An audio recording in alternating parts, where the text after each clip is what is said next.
With us here in the studio to talk about all this are the President of the National Union of Students, Aaron Porter, who's condemned today's violence, Clare Solomon, who was in the building demonstrating, and the Deputy Leader of the Liberal Democrats, Simon Hughes. Now, Clare Solomon, how does breaking into the building advance the cause of free education?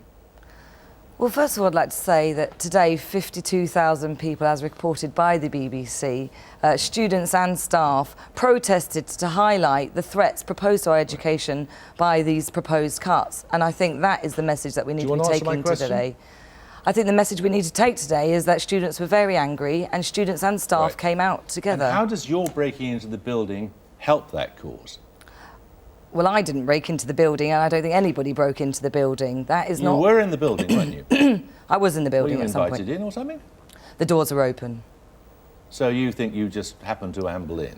I think we need to concentrate on the police were trying to keep you out, I think we need to keep our eye on the wider message here. Why are students angry? They're angry at the government. But the point is that people aren't talking about it. Aaron's not talking about it. People are talking about the limits of protest.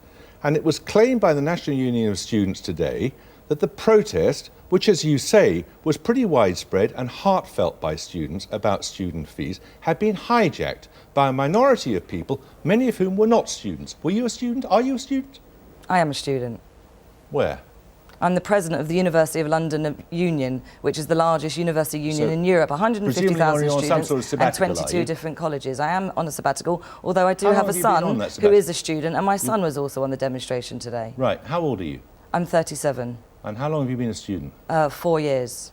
And how long have you been on a sabbatical? 3 months. And that is a funded post as President of the University of London? I'm here to represent the students who have voted unanimously against fees and against cuts. And I think today what our students have done, today we brought 10,000 students onto the demonstration to oppose these cuts. Why did you have to go into the building to do that?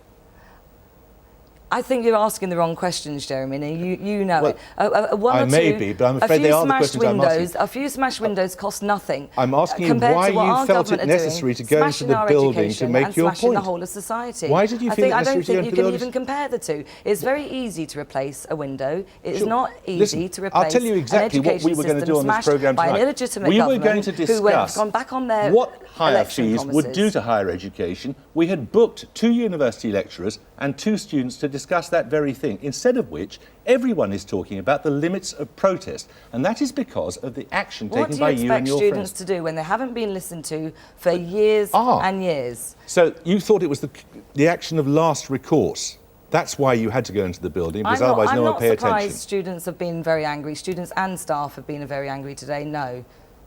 Why did you feel it necessary to go into the building to make your point? Why did I feel it necessary to be on the demonstration in the first place? Because we're very angry about what the government have been doing. You were part of a very small minority which the NUS has said ruined the demonstration by going into the building. I'm just interested to know why you thought it necessary. I'm not here speaking on behalf of people who went inside the building or people who smashed windows. You were one of them. Speak on behalf of yourself. There is all sorts of reasons why people did go inside the building. Some were pushed inside, some pushed their way inside, but that is not the question. You were pushed inside, were you? I think you need to go back to the NUS's statement. Why can't you tell us why you did it? I think you need to go back to the NUS's statement when they say that they are appalled by these despicable actions today, and actually we should be condemning the government's actions and not the students' actions. What is clear, Aaron, and this is only the beginning of what's going to be happening. You were the one who used this term, despicable actions, by people you suggested, or some of your colleagues suggested, were not actually students. They clearly were students. Here we have an officer of your union who was part of this protest. I mean, what I said was despicable was acts of violence and of criminal damage, and I absolutely stand by that. There can be no justification for violence. A fire extinguisher was thrown off the top floor of the building. I mean, think that could have killed someone. I don't want to be over-dramatic here. I think it's right to point out that, actually, I want to talk about the issue of tuition fees and why that was such a disaster. But you have signally failed to make any progress, which is why it's necessary for some people, in their view, to invade buildings. Well, what I would say is 50,000 students coming to protest peacefully and within the law actually is a sign of progress, is a sign of dissatisfaction with government policy, and actually an unprecedented level of students in terms of making this issue. And actually I want to take this forward into constituencies and hold politicians to account. Would you like to tell Clare Solomon why her protest was a mistake then? Well, I mean, what I would say is I don't think that there is the need to resort to having to break the law for acts of violence, for criminal damage, in order for us to actually make what I think is a very sound issue which actually has public support. And if we mobilise public support, I think we'd have a better chance of beating the government. You've done, the NUS for the first time in many years has actually done a very good job in mobilising students this year, and I've stood with Aaron on many platforms arguing against, and I'm actually really impressed about what's happened today. What is unacceptable is for the leadership of the NUS and the UCU to go against the leadership of the NUS. No, exactly. We finish. For them to go against all of their members, all of their ordinary members who are angry, and actually, you should be standing for the students against the government, not against your own members. Claire, that's the point. And what he's going to do now, and I know this, he's going to be leading the movement against cuts, because I know that Aaron has made promises before that if the Lib Dems go against their manifesto promises, he will himself back the most, what did you call it, the most resistance possible, or something like that. But okay, I know within the parameters of the law. Can we bring in Simon Hughes here? Now, you guys have made this possible. The Liberal Democrats have made this possible. There is no majority Conservative government. There are Liberal Democrats making this happen despite having made a promise not to do so. Let me link Aaron's point with that answer, Jeremy.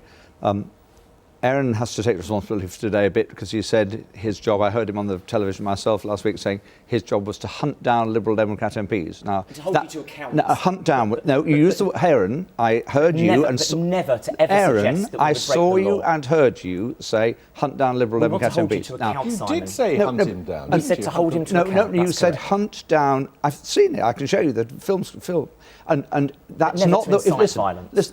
Listen. I'm willing, as you know, I've talked to you privately and publicly, I'm willing to have debates with you, but if you think you're going to persuade people by laying siege to them and hunting them down, you're going the wrong. I have to tell you, you're not going the right way about it. You're the experienced politicians who should know not to go against their promises. I think it's wrong to that's attack what I'm going to students. deal with, Jeremy. Let's deal with it. Of course. The electorate decided there wasn't a majority, so it's not entirely our fault that we weren't the majority. It's your fault if you choose to break a promise clearly given. Jeremy, we had commitment in our election manifesto to get rid of tuition fees altogether. That was our wish. We didn't win the election. We had made pledges, because if we were going to be able to deliver our election manifesto, we wouldn't have put up tuition fees. There was then a coalition negotiated. That allowed us to abstain from any votes on this issue if we wished to. You know, and we are now abstention is a vote 2 seconds, for. Claire, 2 seconds. And we're now going through the process. Now we've seen the government's response. I'm not a member of the government. We've seen the government's response.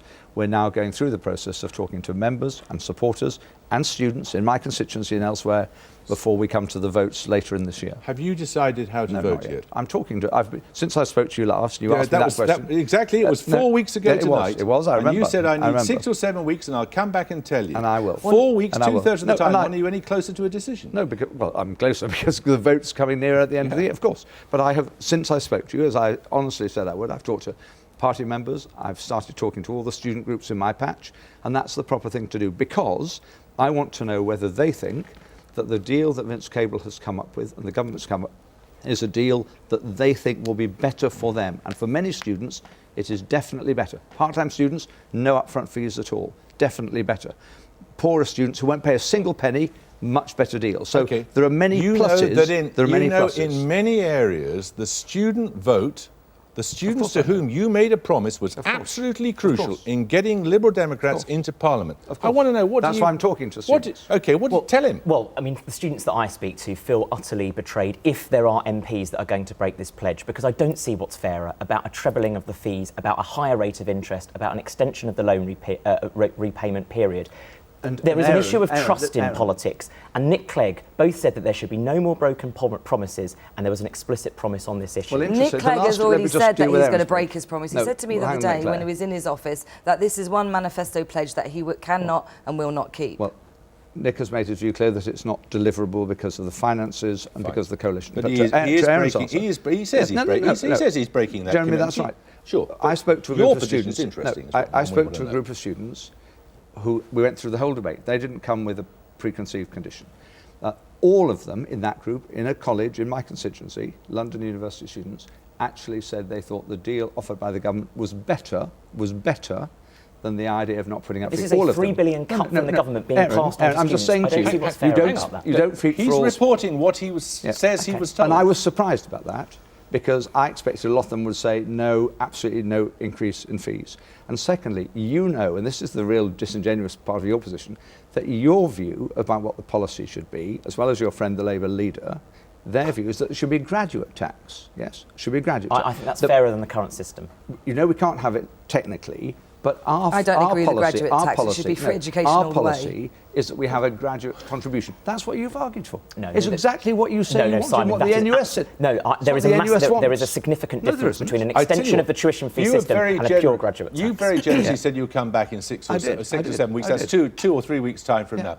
Can I invite him back at the same time? Of course you can. And when we can address this thing, can. this person Of course you with can. an uncanny resemblance to you who signed that pledge, No, of and course you you can. can come You're and explain very kind. directly to his face why you've come to the decision you've come to. Of course. Okay, And can I just say, I'm very keen that we talk not just to the officers like Aaron, but the real students on the ground who don't have, all of them, the same view that he has. All right. Okay. Thank you all very much. Were you on the demonstration today?